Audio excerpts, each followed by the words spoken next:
Bonjour à tous. Dans ce nouvel épisode de Secrets de piscine, nous parlerons du bassin, réaménagé pour les besoins du musée d'art et d'industrie de Roubaix.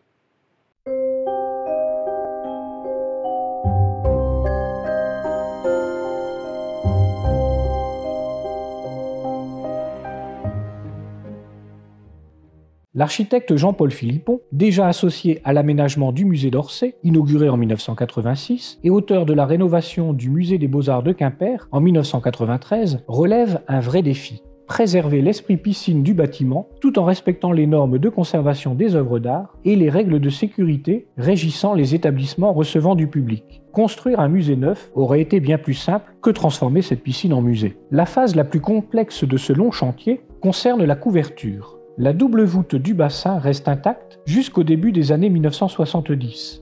Mais le choc pétrolier de 1973, qui coïncide avec la crise industrielle du textile et la fin des 30 Glorieuses, entraîne un surcoût énergétique colossal. Pour épargner le combustible, de la laine de verre est alors fixée sur l'intrados de la voûte intérieure par une coque en aluminium qui retient les fragments du gobetis de ciment qui se décrochent, potentiellement très dangereux. L'ensemble crée un matelas humide obstruant les aérations zénithales prévues par Albert Barr. Privés de ventilation, les deux toits, rapidement altérés par des vapeurs d'eau chlorée, menacent de s'effondrer.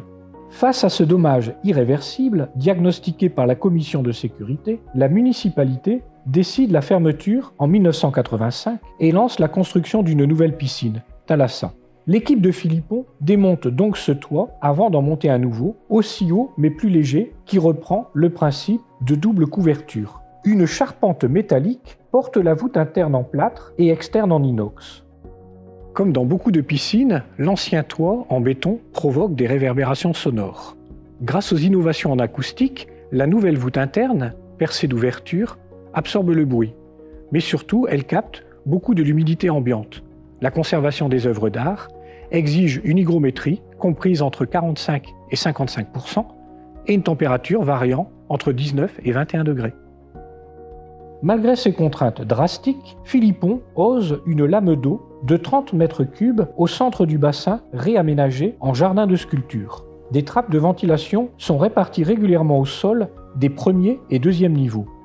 L'installation d'une climatisation, comme dans la plupart des musées, garantit maintenant la maîtrise constante de ces deux paramètres en tout point du musée. L'intervention de Philippon est minimaliste. Volontairement, il ajoute peu de matériaux, mais il couvre le carrelage de la piscine d'un parquet en lapacho pour scénographier les deux allées de sculpture comme les pontons de bois auxquels sont amarrés les bateaux dans un port. Philippon choisit ce bois pour ses qualités d'isolant phonique. Les socles des sculptures, les bancs et des malles à jeux pour les enfants sont également réalisés dans cette essence de bois. Philippon comprend l'enjeu capital d'un important travail sur la lumière. Il remplace l'installation électrique régie par des normes datant des années 1980 et installe un dispositif combinant tous les types d'éclairage, selon la photosensibilité des œuvres. L'effort porte surtout sur les vitraux du levant et du couchant. Du verre ordinaire, non coloré, remplacé les pièces de verre cathédrale cassées. Le travail est confié à Luc Benoît Brouard, verrier reconnu mondialement, qui restaure dans son atelier à Ronchin des vitraux anciens religieux ou des vitraux modernes, comme ceux dessinés par Matisse et Herbin pour deux écoles du Cateau-Cambrésis.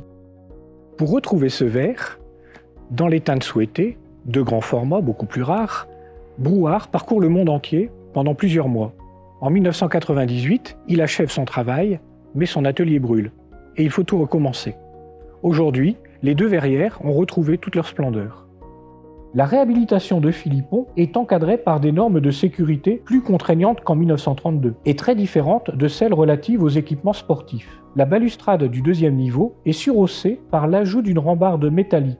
Les balcons du troisième niveau sont trop étroits pour présenter des collections inaccessibles au public. Cet étage sert de plateau technique pour l'éclairage artificiel et la sonorisation. Toutes les 15 minutes, la bande son, imaginée par Bruno Follet pour le parcours multisensoriel créé par Christian Astuviel, diffuse pendant quelques secondes des cris d'enfants jouant dans une piscine. Enfin, les collections les plus sensibles à la lumière et à l'humidité, textiles et art graphique, sont présentées dans les anciennes cabines reconverties en vitrines d'exposition. Nous en parlerons justement dans le prochain épisode. Alors à bientôt pour de nouveaux Secrets de piscine.